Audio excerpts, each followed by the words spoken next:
নমস্কার, আপনারা দেখছেন বাংলা টিভি চ্যানেল। জানাবো আজকের বাছাই করা কিছু গুরুত্বপূর্ণ খবর। প্রথমে জেনে নিন শিরোনাম, তারপরে জানাবো বিস্তারিত খবর। ঘোষিত ওয়াকফ সম্পত্তি বহাল থাকবে, বড় রায় সুপ্রিম কোর্টের। ওয়াকফ আইনে প্রশ্ন সুপ্রিম কোর্টের, বোর্ডের গঠনে মুসলিম সদস্য কম কেন? বিজেপি নেতাদের ফোন দিয়ে দিচ্ছি, প্রমাণ করে দেখাক। মুর্শিদাবাদ ইস্যুতে মুখ্যমন্ত্রীকে চ্যালেঞ্জ সুকান্তর। দুবাই গেলে নরেন্দ্র মোদী, কেন নরেন্দ্র ইসলাম হবেন না? আক্রমণ শানিয়েও কথা ফিরিয়ে নিলেন মমতা। অমিত শাহের উপর মমতা কেন বেজায় চুটলেন? স্বরাষ্ট্র রিপোর্টেই কি অসন্তুষ্ট তৃণমূল নেত্রী? সবার আগে সারাদিনের শীর্ষে থাকা নির্ভরযোগ্য খবর পেতে এখনই ভিডিওটিতে একটি লাইক করে চ্যানেলটি সাবস্ক্রাইব করে দিন। নমস্কার, এতক্ষণ দেখছিলেন সংবাদ শিরোনাম। এবার শুরু হলো বিস্তারিত খবর। ঘোষিত ওয়াকফ সম্পত্তি বহাল থাকবে, বড় রায় সুপ্রিম কোর্টের। ওয়াকফ আইন বিরোধী শুনানিতে জনস্বার্থ মামলাকারীদের সুপ্রিম কোর্টে স্বস্তি মিলল। প্রধান বিচারপতি সঞ্জীব খান্নার নেতৃত্বাধীন ডিভিশন বেঞ্চের ৩ দফা অন্তর্বর্তী নির্দেশ ঘোষিত ওয়াকফ সম্পত্তি বহাল থাকবে। এই মামলা চলাকালীন আদালত ঘোষিত ওয়াকফের চরিত্র বদল করা যাবে না। সংশোধিত আইন অনুযায়ী কালেক্টর কোনো বিতর্কিত সম্পত্তি সম্পর্কে তদন্ত চালিয়ে যাওয়াকালীন সেই সম্পত্তিকে ওয়াকফ বলা যাবে না। এই ব্যবস্থা আপাতত স্থগিত থাকবে। সব ওয়াকফ বোর্ড এবং কেন্দ্রীয় ওয়াকফ কাউন্সিলে এক্স অফিসিও মেম্বার বা সরকারি প্রতিনিধি ছাড়া বাকি সদস্যরা মুসলিম হবেন। এদিন বেলা 2টো থেকে বিকেল প্রায় 4টে পর্যন্ত শুনানি চলার পর তা স্থগিত হয়। বৃহস্পতিবার বেলা 2টো থেকে এই অন্তর্বর্তী নির্দেশ সম্পর্কে আরও শুনানি চলবে।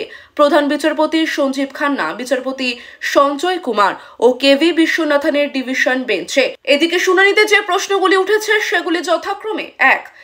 এতদিন যে সম্পত্তিগুলি ওয়াকফ হিসেবে ব্যবহৃত হয়েছে সেগুলির চরিত্র একই থাকবে কি? 2. শতাব্দীর পর শতাব্দী ধরে কি করে বহু সম্পত্তি ওয়াকফ হিসেবে ব্যবহৃত হচ্ছে? প্রশ্ন আদালতের। 3. সরকার নিয়োজিত অফিসার তদন্ত সাপেক্ষে কোনো সম্পত্তিকে ওয়াকফ হিসেবে স্বীকৃতি না দেওয়া পর্যন্ত সেটিকে ওয়াকফ না বলার বিধান কি যুক্তিসঙ্গত? 4. আদালত কোনো সম্পত্তিকে ওয়াকফ স্বীকৃতি দিলে তা এই আইন অনুযায়ী বাতিল করা যায় কি? 5. নয়া সংশোধনী সূত্রে কেন্দ্রীয় ওয়াকফ কাউন্সিল এবং রাজ্য ওয়াকফ বোর্ডের অধিকাংশ সদস্য কি মুসলিম হওয়া উচিত? 1995 সালের ওয়াকফ আইন চ্যালেঞ্জ করে হওয়া শতাধিক মামলা বিভিন্ন হাইকোর্টে বিচারাধীন। চলতি জনস্বার্থ মামলাগুলির সঙ্গে সেই মামলাগুলিরও একসঙ্গে শুনানি হওয়া উচিত কিনা প্রশ্ন তুলেছে খোদ সুপ্রিম কোর্ট। ওয়াকফ আইনে প্রশ্ন সুপ্রিম কোর্টের, বোর্ডের গঠনে মুসলিম সদস্য কম কেন? বিতর্কিত ওয়াকফ আইন নিয়ে দেশ জুড়ে প্রতিবাদের আবহে বিষয়টি পৌঁছেছে সুপ্রিম কোর্টে। এই আইনের বিরুদ্ধে জমা পড়া একাধিক আবেদনের শুনানি হলো বুধবার প্রধান বিচারপতি সঞ্জীব খান্না, বিচারপতি কেভি বিশ্বনাথন ও বিচারপতি সঞ্জয় কুমারের 3 সদস্যের বেঞ্চে। শুনানির সময় কেন্দ্রের উদ্দেশ্যে একাধিক গুরুত্বপূর্ণ প্রশ্ন করেন প্রধান বিচারপতি খান্না। জানা গিয়েছে, এদিন শীর্ষ আদালত অন্তর্বর্তী রায় দেওয়ার কথা ভাবলেও কেন্দ্রের পক্ষ থেকে আরও একদিন সময় চাওয়া হয়। ফলে আগামীকাল ফের এই মামলার শুনানি হবে এবং সলিসিটর জেনারেল তুষার মেহতার বক্তব্য শোনা হবে। তবে তার আগে এদিন আদালত বেশ কিছু গুরুত্বপূর্ণ পর্যবেক্ষণ ও প্রস্তাব দেয়। শুনানি চলাকালীন ওয়াকফ আইন নিয়ে একাধিক প্রশ্ন তোলে সুপ্রিম কোর্ট। প্রধান বিচারপতি ওয়াকফ বোর্ডের 22 জন সদস্যের মধ্যে মাত্র 8 জন মুসলিম কেন তা নিয়ে প্রশ্ন তোলেন। এই প্রসঙ্গে প্রধান বিচারপতির সঙ্গে সলিসিটর জেনারেল তুষার মেহতার কার্যত বাগযুদ্ধ বাধে। তুষার মেহতা এই যুক্তির ভিত্তিতে শীর্ষ আদালতের বেঞ্চে মামলার শুনানি হওয়া উচিত নয় বলেও মন্তব্য করেন। এর পাল্টা প্রধান বিচারপতি খান্না স্পষ্ট ভাষায় বলেন, আমরা যখন বিচারপতির আসনে বসি আমাদের ধর্ম থাকে না, সব পক্ষই আমাদের কাছে সমান। এখানে না থেমে তিনি আরো প্রশ্ন করেন, তার মানে কি বলতে চাইছেন? হিন্দুদের দাতব্য ট্রাস্টের বোর্ডে মুসলিমদের স্থান হবে? প্রকাশ্যে বলুন। প্রধান বিচারপতির এই প্রশ্নে আইনি মহলের আলোড়ন সৃষ্টি হয়েছে। এদিনের শুনানিতে বাংলার মুর্শিদাবাদের সাম্প্রতিক অশান্তির প্রসঙ্গ উঠে আসে। প্রধান বিচারপতি বলেন, মামলা বিচারাধীন থাকাকালীন এই ধরনের হিংসা কাম্য নয়। একই সঙ্গে তিনি মন্তব্য করেন, 26 নম্বর ধারা ধর্মনিরপেক্ষতার কথা বলে, সব সম্প্রদায়ের জন্য এটা প্রযোজ্য। উল্লেখ্য, ওয়াকফ আইন সারা দেশ জুড়ে কার্যকর হওয়ার পর থেকেই বিভিন্ন প্রান্তে প্রতিবাদ দেখা যাচ্ছে। বাংলাতেও এই নিয়ে উত্তেজনা ছড়িয়েছে এবং রাজ্যের বিভিন্ন এলাকা অশান্ত হয়েছে। ইতিমধ্যেই এই ওয়াকফ ইস্যু সুপ্রিম কোর্টে পৌঁছেছে এবং আগামীকাল ফের শীর্ষ আদালতে এর শুনানি রয়েছে। সকলের নজর এখন সেই শুনানির দিকে। বিজেপি নেতাদের ফোন দিয়ে দিচ্ছি, প্রমাণ করে দেখাক। মুর্শিদাবাদ ইস্যুতে মুখ্যমন্ত্রীকে চ্যালেঞ্জ সুকান্তর। অশান্ত মুর্শিদাবাদ। প্রতিবাদের আজ এবার কলকাতায় মুর্শিদাবাদে আক্রান্তদের নিয়ে ভবানী ভবনে পৌঁছে গেলেন রাজ্য বিজেপির সভাপতি সুকান্ত মজুমদার। ঘর ছাড়াদের কলকাতায় এনে ডিজিপির সাক্ষাৎ চেয়ে শুরু হয়েছে অবস্থান। সেখানে অবস্থানে বসেই মুর্শিদাবাদ ইস্যুতে মুখ্যমন্ত্রীকে পাল্টা বেঁধলেন সুকান্ত। মালদার বৈষ্ণবনগরের ত্রাণ শিবিরই থেকে মুর্শিদাবাদের যেসব আক্রান্ত এসেছেন তাদের নিয়ে সরাসরি রাজ্য পুলিশের ডিজি রাজীব কুমারের সঙ্গে দেখা করতে নিয়ে যান রাজ্য বিজেপির শীর্ষ নেতৃত্ব। রয়েছেন সুকান্ত মজুমদার সহ অন্যরা। তাদের বক্তব্য, ডিজি আক্রান্তদের মুখ থেকেই তাদের অভিজ্ঞতার কথা শুনুন। তাদের অভিযোগ, ডিজি ঘটনাস্থলে যাননি, তিনি সেখানে গেলে এই পরিস্থিতি হতো না। এই পরিস্থিতিও এতদিন আক্রান্তদের মুখ থেকে সব কথা শোনানোর লক্ষ্যে ভবানী ভবনের সামনে পৌঁছে যান বিজেপি নেতৃত্ব। কিন্তু দীর্ঘক্ষণ ডিজির সঙ্গে তাদের দেখা না হওয়ায় গেটের সামনেই বসে পড়েন বিজেপি নেতৃত্ব। একই সঙ্গে অবস্থানে বসে রয়েছেন মুর্শিদাবাদের আক্রান্তরাও। 40 মিনিটের বেশি সময় ধরে সেখানে রয়েছেন তারা। তাদের দাবি, যতক্ষণ না ডিজি এসে আক্রান্তদের কথা শুনবেন ততক্ষণ পর্যন্ত সেখান থেকে তারা নড়বেন না। কিছুক্ষণ আগে অবশ্য কলকাতা পুলিশের ডিসি এসেছিলেন, তিনি তাদের জানিয়ে যান এই মুহূর্তে মিটিংয়ে ব্যস্ত রয়েছেন ডিজি, ফলে তার পক্ষে এই মুহূর্তে আসা সম্ভব নয়। পাল্টা সুকান্ত মজুমদারের তরফে তাকে জানিয়ে দেওয়া হয় মিটিং করুক, তাতে কোনো অসুবিধা নেই, কিন্তু মিটিং করে ডিজিকে এখানেই আসতে হবে, তার সঙ্গে আমরা কথা বলে তবেই এখান থেকে উঠব। যদিও পুলিশের তরফে ভবানী ভবনের সামনে এই অবস্থানের জন্য ট্রাফিক সমস্যার কথা বলা হয়, তখন পাল্টা বিজেপির তরফে বলা হয় ঘর ছাড়া মানুষদের কথা না ভেবে আপনার ট্রাফিকের কথা ভাবছেন। যাদের মাথায় ছাদ নেই, যাদের এক কাপড়ে বাড়ি ছাড়া হতে হয়েছে, তাদের কথা একবার ভাবুন। অবস্থান থেকেই এই ইস্যুতে মুখ্যমন্ত্রীর বিরুদ্ধে সুর চড়ান সুকান্ত। তিনি বলেন, বিজেপি করেছে বলছেন উনি, আমার ফোন আমাদের বিজেপি নেতাদের ফোন দিয়ে দিচ্ছি আমরা, দেখাক প্রমাণ করে যে আমরা করেছি, চ্যালেঞ্জ করছি আমরা, চ্যালেঞ্জ। মমতা বন্দ্যোপাধ্যায়ের যদি দম থাকে প্রমাণ করে দেখাক যে সুকান্ত মজুমদার বা বিজেপির অন্য কোনো নেতা এই অশান্তি করিয়েছে, প্রমাণ করে দেখাক। প্রসঙ্গত মুর্শিদাবাদ ইস্যুতে এদিন মমতা বন্দ্যোপাধ্যায় প্রশ্ন তুলেছেন, কেন বিজেপির বাইরে থেকে লোক এসে গন্ডগোল পাকিয়ে পালিয়ে গেল?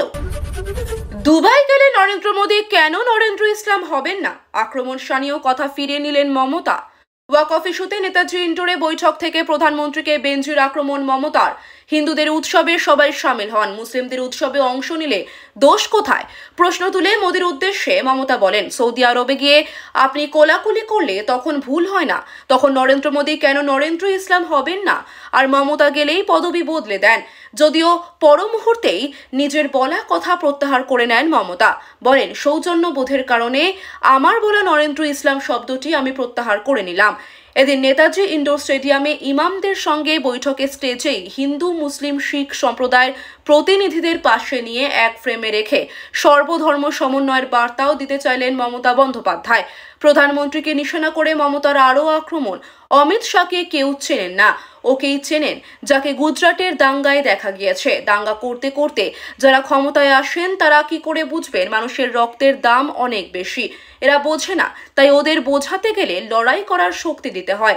বাংলায় চুপ থাকুন, এরপর অভিন্ন দেওয়ানি বিধি আনবে। যদিও চ্যালেঞ্জ হবে, ওয়াকফও চ্যালেঞ্জ হবে, সংবিধানকেও সংশোধন করা হবে। মমতা আরও বলেন, এরপর বলছে অভিন্ন দেওয়ানি বিধি আনবে, কৃষ্ণরা চুপ থাকবে। মুসলিমদের না হয় বিরোধী মনে করেন, কিন্তু দুবাই গেলে, সৌদি আরব গেলে কাদের সঙ্গে গলা মেলান, কাদের আতিথেয়তা গ্রহণ করেন?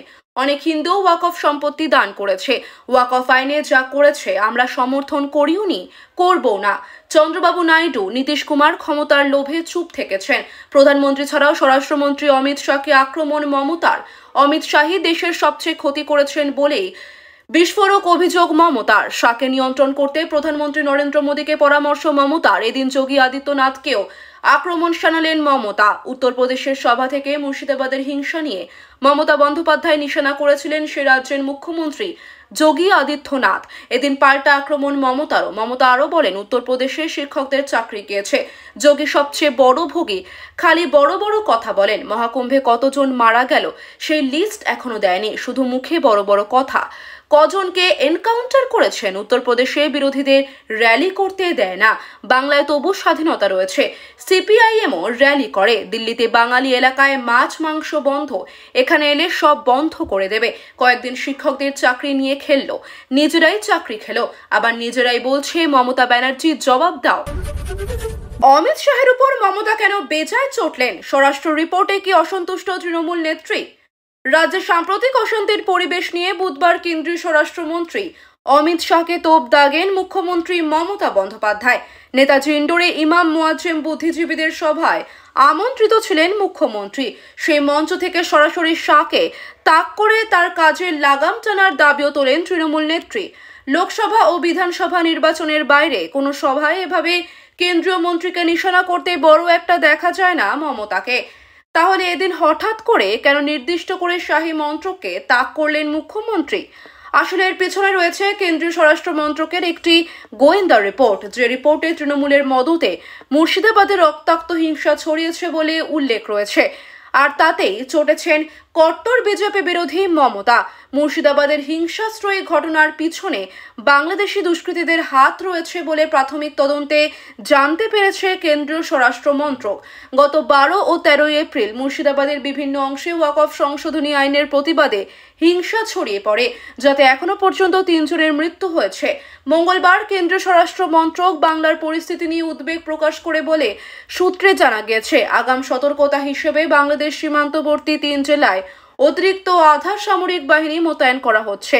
মন্ত্রক সূত্র জানিয়েছে, প্রাথমিক রিপোর্ট বলছে বাংলাদেশি অনুপ্রবেশকারীরা প্রত্যক্ষভাবে এই হিংসায় জড়িত, যাকে পিছন থেকে সমর্থন করেছে স্থানীয় কিছু তৃণমূল নেতা।